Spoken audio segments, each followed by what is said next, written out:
All right, let's check out this new email I got. Let's see what we got. Congratulations, we are confirmed on our recording. Thank you so much, it was a pleasure working with you. Wow, that's how easy it is to close a real estate deal in California. You literally just sit around and wait for the email to come in. Well, anyway, this video is inspired by two things. Number one, the coupon code for the investment and agent course linked below expiring today. And of course, I gotta respond to some silly comments in my last video from people who just don't get it. What I'm gonna do today is I'm gonna show you how even a house with a break-even cash flow can make you over 15% on your money. It's insane. Oh, and remember, this whole thing is for entertainment purposes only, so don't sue me, bro. And in case the mug is not enough to let you know, don't sue me, bro. Don't sue me, bro. All right, let's start by getting one thing out of the way. There was a commenter who said, oh my gosh, Kevin is taking out $450,000 of debt on a $610,000 valued property. That's crazy. Oh my gosh, that's so much debt. Kevin's gonna pay over $1 million in interest over the life of that loan. And this, folks, is somebody who does not understand real estate. That's because this is a person who just reads the loan estimate disclosure that says, hey, cheers, over the life of the loan, you're gonna pay the bank $1 million. Thanks so much. Yet they just don't understand finance to realize, A, I ain't paying it, and B, it don't matter. Let's just make this really clear. If you had $100 and on that $100, you were able to make $15, but you had to pay to a bank or to whomever $4. Is this a good business model worth replicating?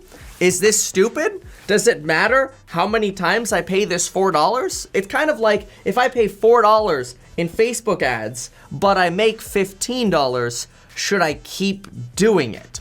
Well, the same is true in real estate. If I can earn 15% on my money by investing in real estate and getting wedge deals, getting those below market purchases we always talk about on this channel, and I'm only paying 4% to the bank, then I'm technically netting, I'm up 11%, right? And in this scenario, does it matter how many times I did this?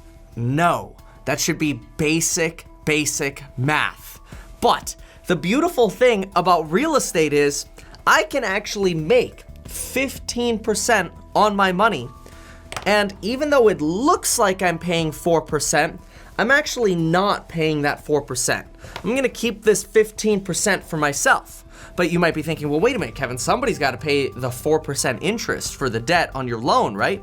Yeah, buddy, that person is called a tenant. Thank you very much, America. So I get it, this might seem far-fetched. Like, how could you make 15% on your money while your tenant is paying your loan off for you? And if this is true, why wouldn't more people do this? Well, mostly more people don't do this because it's like the best kept secret and nobody, A, fully understands it, and that's why I'm about to explain it, and 2, it's too complicated for most people to care, so they just end up clicking out, and then they end up watching FPS Russia as he blows shit up. Which is fine with me because, hey, I'll just buy the deals, it's no problem. All right, so let's get you up to speed here. If you haven't seen the other videos yet, go check them out. But anyway, if you bought a property or had a property that was worth $610,000, because if you'll remember, I bought this place for $465,000, so I got it for a pretty nice discount, but it's gonna be worth $610,000 when it's finished, and that's gonna be verified by an appraisal when I go refinance the deal. So the place is worth $610,000. I'm gonna go ahead and pull out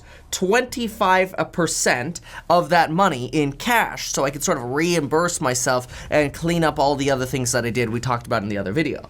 Now, I'm left with a loan of roughly $450,000. That's a little bit more than 25% down, but that's okay with me. I don't mind having a little bit more equity in the deal. So we've got a $610,000 property, we have a $450,000 loan, and this is where a lot of people might be thinking to themselves, cool, like what's the cash flow? What's the benefit of keeping this deal?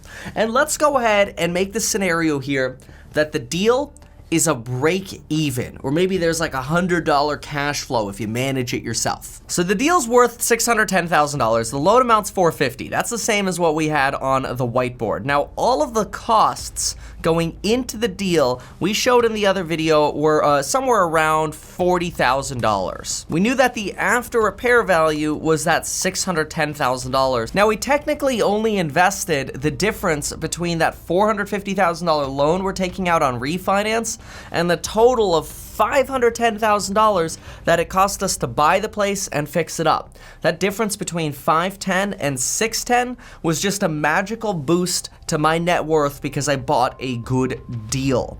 So I'm actually only out of pocket $60K on this deal. So total cash invested, $60,000. Now we've got our interest rate here. We'll do a term of 360 months. That's a 30-year fixed rate mortgage.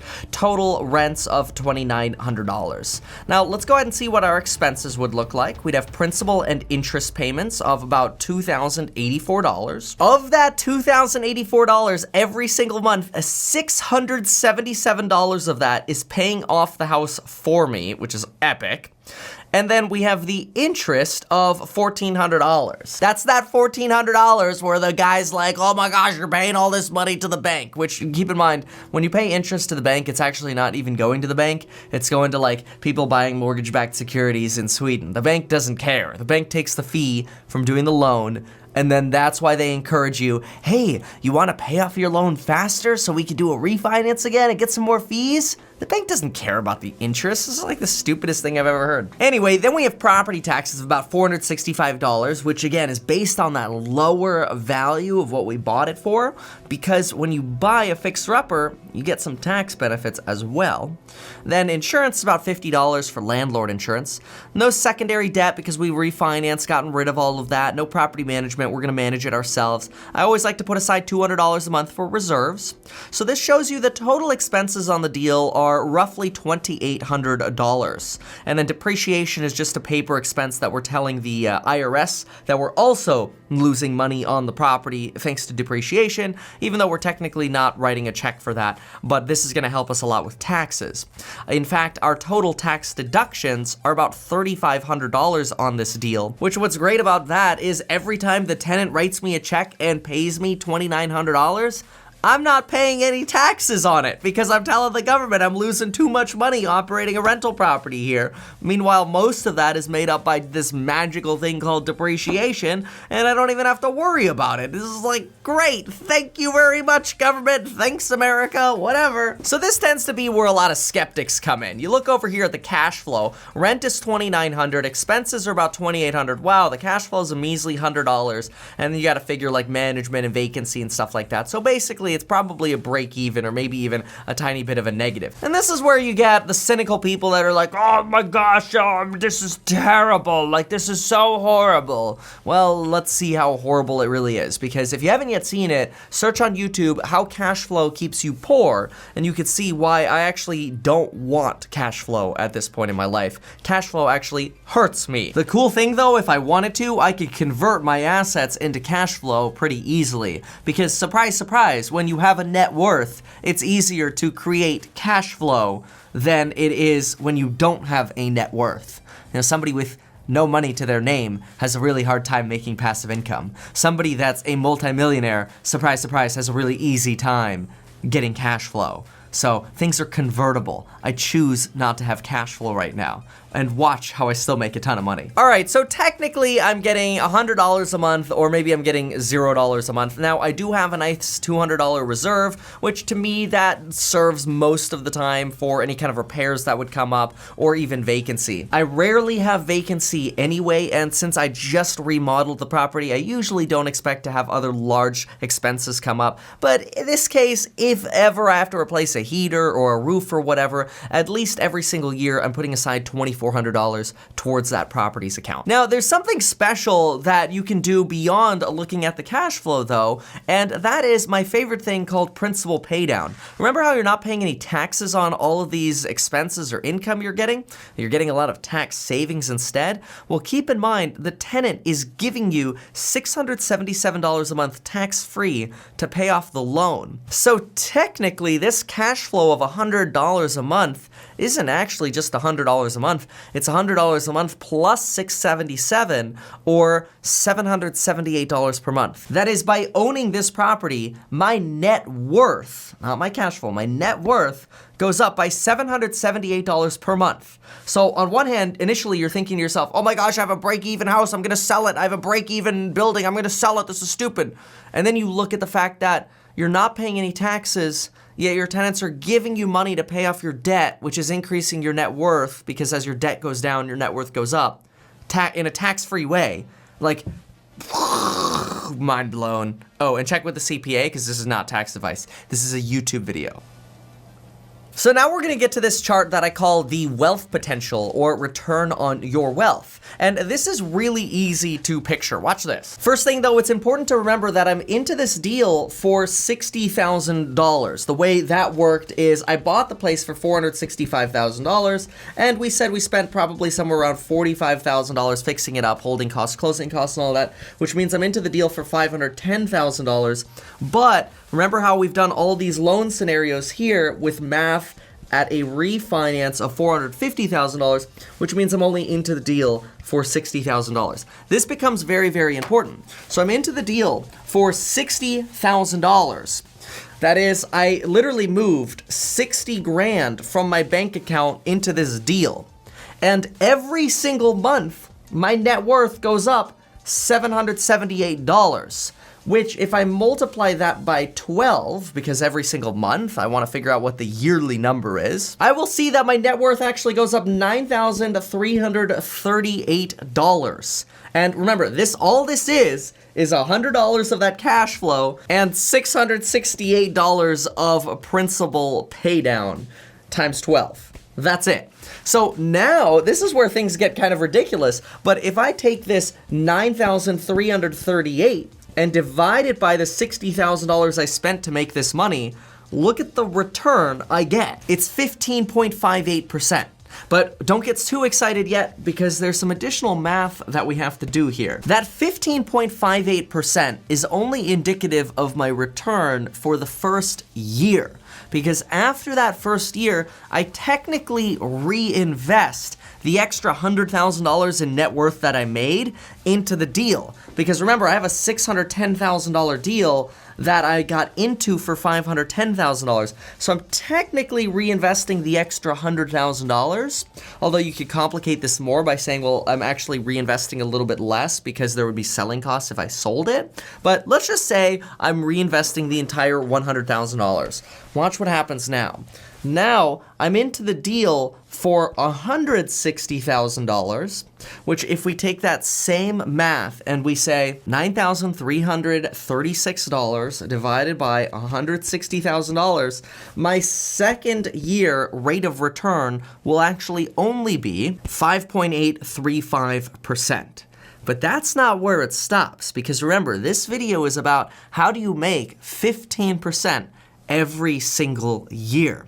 And watch this, because this is where things get funky. This $9,336 represented principal paydown and about $100 in cash flow. But there's actually another element when it comes to real estate. It's called appreciation.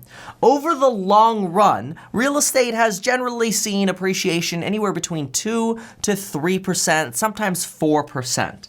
But let's just go ahead, for giggles here, let's just use 1% as an example. 1% appreciation on a $610,000 deal is equal to $6,100 per year. $6,100 per year plus $9,336, so that's $100 cash flow, that's the principal pay down, and this is the appreciation, equals an increase to my net worth of $15,436 per year on a property that makes no money. That is, my net worth goes up by $15,000 on a deal where I have $160,000 invested on the second year because of principal paydown, a little bit of cash flow, and appreciation. And remember, my goal is to get the cash flow up by raising the rent every single year. If I now divide this by $160,000, I get a return of 9.64%, relying on just 1% appreciation. So what might the next natural assumption be? Well, let's just have fun with this and take that $9,336, and instead of adding 1% appreciation, let's go ahead and add the long run average of 3%.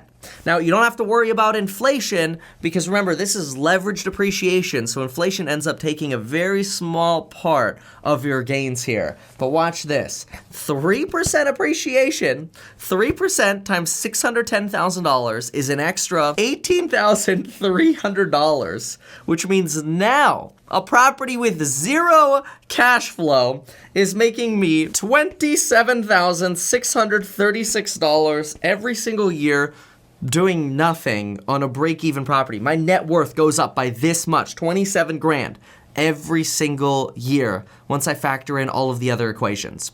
If I now increase the cash flow by bumping the rent $50 or whatever, what happens? Well, I can add another $600 to this per year. And so now $27,636 divided by $160,000 that I have invested into the deal in the second year, I end up with a 17.2% ROI. Now, technically, a lot of people refer to this as the internal rate of return because it's really a return on your wealth and it's not realized until you go to sell, which then you have to pay selling costs. But instead of actually selling, because I never want to pay selling costs unless I have to, and I never want to pay taxes, which I talk about in other videos, the better thing to do is realize that, wait a minute, as I build my wealth in this property, what can I do over time? Well, I can now use this property as collateral to help me buy another house and do it all over again. And that's why I don't like using spreadsheets, because I realize when I do the spreadsheet on one deal, it's so freaking good. And then over time, as I make money with that one deal, I use that and say maybe I borrow 50 grand against this deal to go buy another deal. I keep making my money work for me, and I create this machine that just keeps creating net worth after net worth after net worth, to where it doesn't even make sense to work at some point because the real estate makes so much money for you while you sleep. Now, some people are going to argue, well, I'd rather just buy a cash flowing deal right away. And you know what? That's great. If you can buy a cash flowing deal right away in your area, that's perfect. Do it. Realize every single area of the world is different, but the principles are the same. Everywhere you look, there's appreciation, there's cash flow, there's principal pay down, there are tax benefits, there's leveraged appreciation. All of the principles apply. But when people just do simple basic math and say, oh my gosh, it's a break even, that's a stupid investment, oh my gosh, you're paying so much interest to the bank, it goes to show that they're clueless about finance and the true benefits of owning real estate. Thanks so much for watching. Follow me on Instagram. See you in the courses, and until next time.